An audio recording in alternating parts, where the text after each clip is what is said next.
چاہ رہا ہوں درجہ رابعہ دوازدہم کے طالب علم مثنیٰ عبید کو کہ وہ تشریف لائے اور اپنے موضوع ملت کی ترقی میں ہمارا کردار پر لطفگشائی کرے۔ تشریف لا رہے ہیں درجہ رابعہ دوازدہم کے طالب علم مثنیٰ عبید۔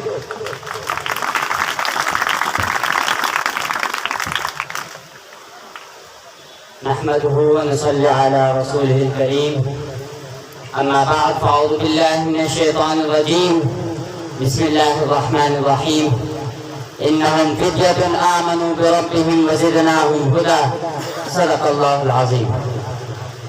اللہ کو پامل دیے مومن پہ بھروسہ، اللہ کو پامل دیے مومن پہ بھروسہ، ابلیس کو یورپ کی مشینوں کا سہارا۔ جناب صدر محفل، معزز مہمانان گرامی، محترم اساتذہ کرام اور میرے ہم وطن بھائیوں، السلام علیکم ورحمۃ اللہ وبرکاتہ۔ یہ بات روز روشن کی طرح آیا ہے کہ ملک و ملت کی ترقی نوجوانوں کے بغیر سے ممکن نہیں۔ نوجوان قوم کا قیمتی سرمایہ ہوتے ہیں۔ نسل نو کا ذمہ دارانہ رویہ قوم کی ترقی کا زینہ ہے۔ معاشرے کو بامعروج تک پہنچانے میں نوجوان نسل ریڑھ کی ہڈی کی حیثیت رکھتے ہیں۔ نوجوان قوم کی امنگوں اور آرزوؤں کے محور و ترجمان ہوتے ہیں اور قوم کی امیدیں انہی سے وابستہ ہوتی ہیں۔ یہ ایک تفصیل طلب موضوع ہے، لیکن اس کا دار و مدار اس بات پر ہے کہ نوجوان کی حیثیت کیا ہے۔ مثلا نوجوان ملک کے فرد کی حیثیت سے کیا کردار ادا کر رہا ہے، نوجوان معاشرے کے فرد کی حیثیت سے کیا کردار ادا کر رہا ہے، اور نوجوان اپنے جذبات کی حیثیت سے کیا کردار ادا کر رہا ہے۔ جناب صدر مجلس، عہد شباب ترقی کا دور ہے۔ اسی اہمیت کے پیش نظر زمانے شباب بہت کڑا اور نازک مرحلہ ہوتا ہے۔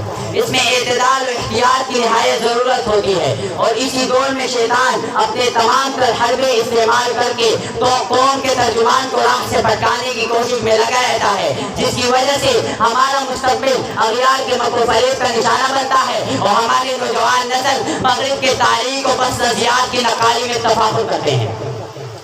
محترم سامعین، عصر حاضر فتنوں کا گڑھ بنا ہوا ہے۔ الحاد و بے دینی کے گہرے و سیاہ بادل منڈا رہے ہیں۔ کفر و عناد کے حامی گروہ اسلام کا نام استعمال کر کے نوجوانوں کو مذہب سے بیزار کرنے میں برسر پیکار نظر آ رہے ہیں۔ اسلام دشمن عناصر نہایت پھرتی سے ہمارے نوجوانوں کے ذہنوں میں کفر و نفاق کے بیج بو رہے ہیں۔ سوشل میڈیا نے جہاں دوسرے طبقات کو متاثر کیا، وہیں قوم کے ترجمان کو بھی متاثر کیا ہے۔ آج ہمارے ملک کے ترجمان نے سوشل میڈیا پہ اسٹیٹس لگانے کو اپنی کامیابی کا دار و مدار سمجھ لیا ہے۔ آج ہمارے نوجوان نے سوشل میڈیا پہ رونق کے بٹورنے کو اپنا منشور ٹھہرا لیا ہے۔ انہی چکروں میں پڑ کر ہماری نوجوان نسل تعلیم، تہذیب اور اخلاقیات جیسے قیمتی متاع کو کھو رہی ہے۔ بقول شاعر، مانا کے ستاروں سے بھی آگے ہے جہاں اور، مانا کے ستاروں سے بھی آگے ہے جہاں اور، شاہی میں مگر طاقت پرواز کہاں ہے۔ محترم سامعین، ہمیں اغیار کی طرف بغیر جھکانے کی چند ضرورت نہیں، جبکہ ہمارا ماضی تو کرنل شیر خان جیسے نوجوانوں سے بھرا پڑا ہے کہ جنہوں نے اپنی خون کی آخری بوند تک اپنے ملک و ملت کی حفاظت کی ہے۔ وہ 20 سالہ نوجوان راشد منہاس کہ جس نے اپنے ملک کو اغیار کے ہاتھوں میں دینے کے بجائے شہادت کا جام پی لیا، ہمارا ہی تہذیب یافتہ نوجوان ہے۔ محمد محمود عالم کہ جس نے 1965 کی جنگ میں بھارت کو ناکو چلے چھپائے، ہمارا ہی روشن کردار ہے۔ یہ وہی نوجوان ہے کہ جنہوں نے اپنے کارناموں کے ذریعے سے پوری دنیا میں اپنا ملک کا سر فخر سے بلند کیا اور اپنے ملک کو چار چاند لگا دیے۔ جناب صدر محفل، لیکن المیہ یہ ہے کہ ہماری نسل نو اسلامی تاریخ کے روشن کرداروں پر عمل پیرا ہونے کے بجائے اغیار کی اندھدھن تقلید کر رہی ہے، اور مجھے افسوس سے کہنا پڑ رہا ہے کہ ہماری نوجوان نسل اپنی اسلامی تعلیمات و تہذیب کو بھلا چکی ہے۔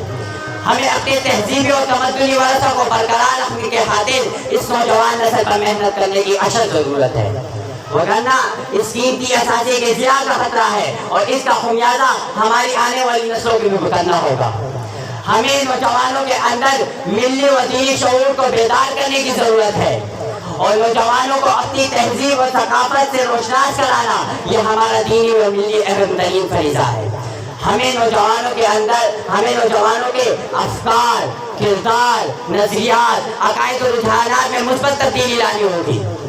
میرے ہموطنوں، آخر میں بحیثیت طالب علم اپنے ملک کے تمام نوجوانوں کو یہ پیغام دینا چاہتا ہوں کہ وہ اپنی تمام تر توجہات و رجحانات حصول علم و تعلیم پر مرکوز کریں اور اپنی محنت کے ذریعے سے اپنے ملک کا نام روشن کریں، اور یہ بات یاد رکھیں کہ آپ میں سے ہر ایک نوجوان کل کی تبدیلی کا سبب بن سکتا ہے، بشرطے کہ آج وہ خود کو تبدیل کر لے۔ اور آخر میں شاعر مشرق علامہ محمد اقبال کا یہ شعر کہنا چاہوں گا کہ عقابی روح جب بیدار ہوتی ہے جوانوں میں، عقابی روح جب بیدار ہوتی ہے جوانوں میں، نظر آتی ہے ان کو اپنی منزل آسمانوں میں۔